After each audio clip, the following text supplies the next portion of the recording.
Indicators of human development: China, India and Pakistan. Quick summary. When we discussed about the development story of all the three countries, you clearly mentioned that the biggest challenge that all the three countries are facing is human development. Can you please compare the human development indicators of these countries as well? Sure, I am assuming that you remember basic human development indicators like GNI per capita, poverty headcount ratio, literacy rate, etc. If not, then please go through the module of human development. Only new thing that I am adding to the list of human development indicators is Gini index. This index measures the extent to which the distribution of income or consumption expenditure among individuals within an economy deviates from a perfectly equal distribution.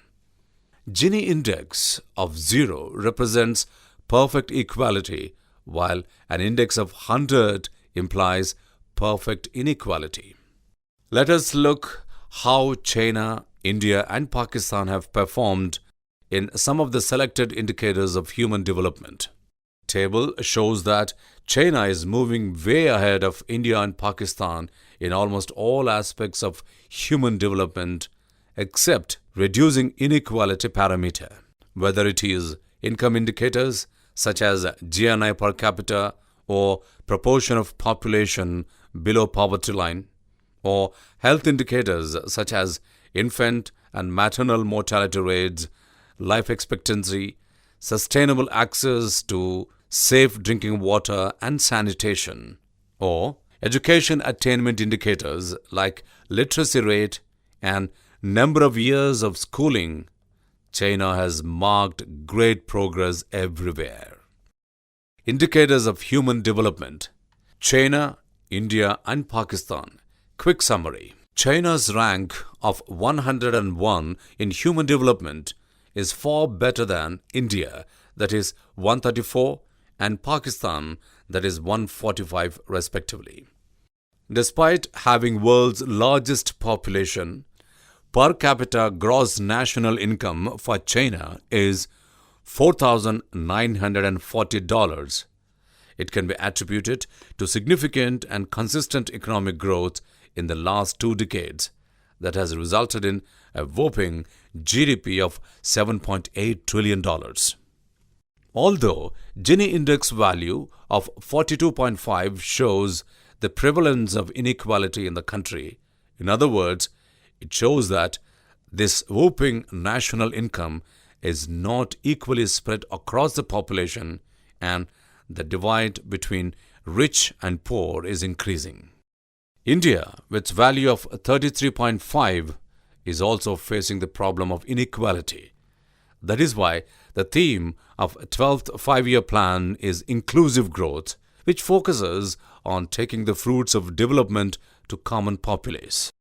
China is ahead of both India and Pakistan in reducing proportion of people below the poverty line.